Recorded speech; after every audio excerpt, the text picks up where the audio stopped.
Oi! E vamos à análise do episódio 6 da primeira temporada de Game of Thrones. Vamos começar relembrando nossos personagens. Daenerys começa a tomar forma, começa a ser superior a seu irmão de forma definitiva. Claro que é definitiva. Viserys morre. Os Lannister, Cersei, apesar da conversa do último episódio, mostra agora que tenta manipular Robert.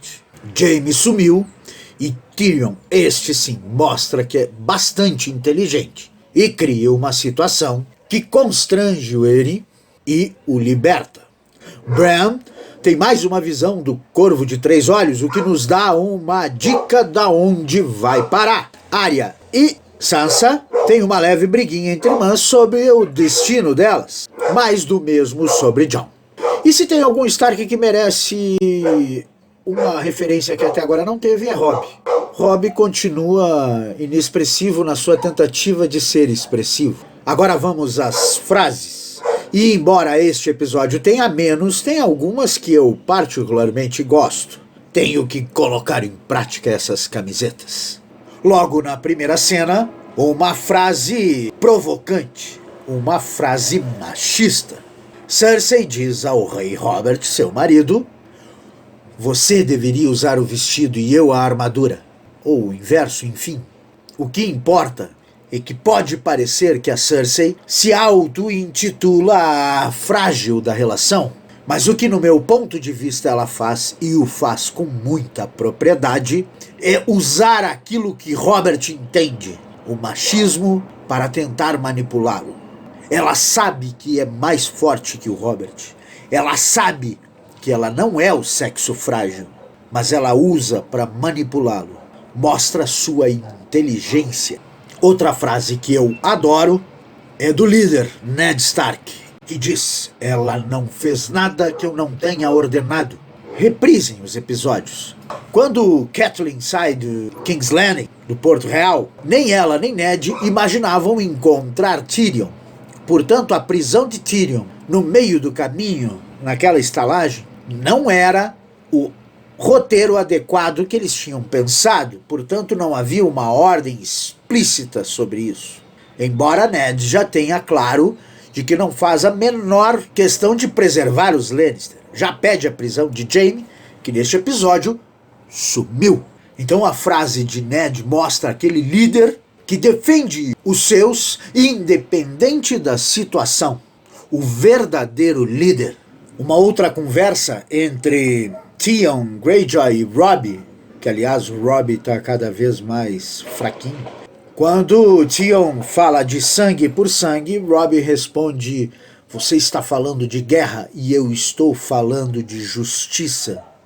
Aqui, em Game of Thrones e por aí, qual a diferença entre o resultado buscado pela guerra e pela justiça?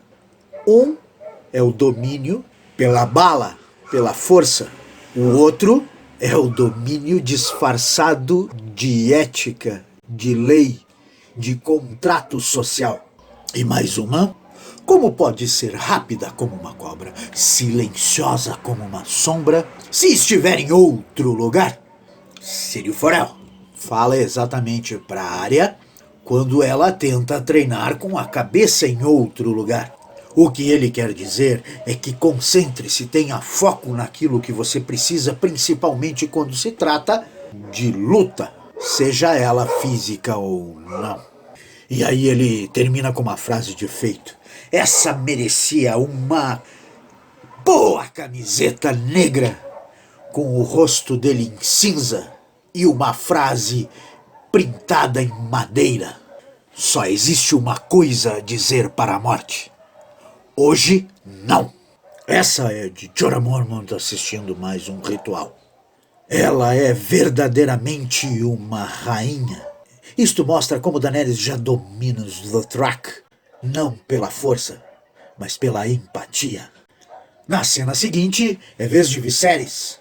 No meio de frases quase amarguradas, soltar uma pérola quase definitiva. Quem pode governar sem amor, riqueza ou medo? Como se qualquer reinado só se sustentasse com estes pilares, não todos ao mesmo tempo, mas pelo menos algum deles.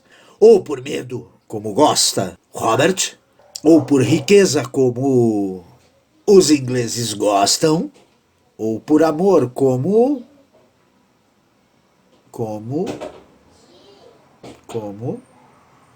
Mais uma de Tyrion no desespero da masmorra, tentando convencer o seu carcerário a lhe libertar, dando-lhe ouro que ele não tinha. Às vezes a posse é um conceito abstrato. Eu tenho filhos, mas eles não são meus. Eu tenho dinheiro, mas ele está no banco. Eu tenho poder, mas ele não se materializa. A posse é um conceito abstrato. Tyrion também tem uma genial, essa sim, a dizer: eu não sou bom em violência, mas eu sou bom em convencer as pessoas a praticá-la por mim. Exatamente isso que ele faz logo em seguida, convencendo Bronn, ainda não de Água Negra, a lutar por ele. O primeiro cavaleiro do Vale, numa provocação para lutar com Tyrion Lannister, solta uma boa. Não posso lutar com o anão e chamar isto de justiça. Uma clara alusão que a justiça só é bem feita quando equipara as forças entre as partes. Imagina então mais uma do Tyrion e uma boa camiseta, perguntando: eu tenho um voluntário? Aquilo soava mais como provocação ou como medo? De Ned Stark quando exerce interinamente a cadeira do rei.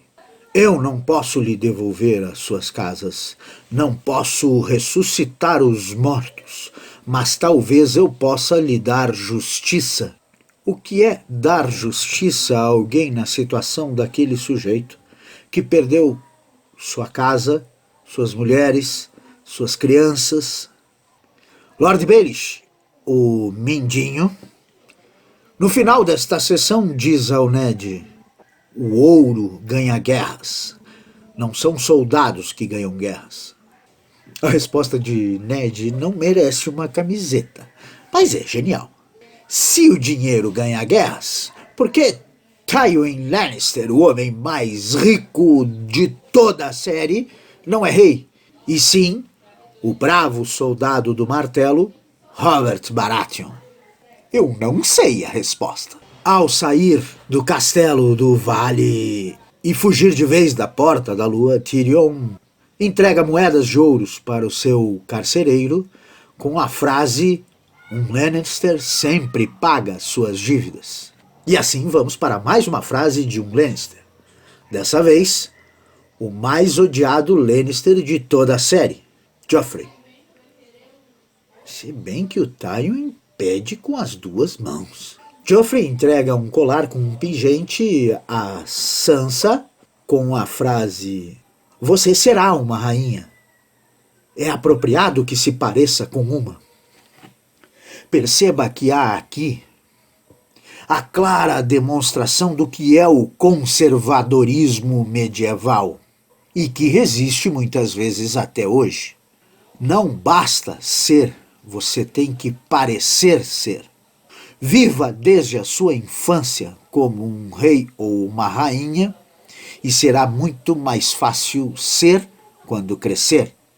Ou vocês imaginam que Mica, o filho do açougueiro, poderia se tornar rei? Agora uma frase de quem quase não fala.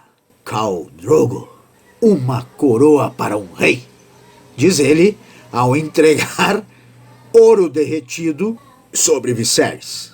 Uma cena que causa uma desconfiança em Dany, pois os Targaryens não se queimam. Esta não é uma verdade. Pode até existir um limiar para a resistência ao fogo em alguns deles, mas isso não é uma característica definitiva. Viserys era um Targaryen, apesar da desconfiança de Daenerys. E é por toda essa compreensão de Daenerys que ela emite também uma frase. Imagine a camiseta com o rosto de Daenerys, olhando para o rosto de Viserys e a frase no meio: ele não era um dragão. O fogo não pode matar um dragão. E aí gera então a certeza de que nem todo Targaryen é dragão. Depois das frases, eu gosto de falar de uma cena, e algumas talvez pudessem merecer uma análise.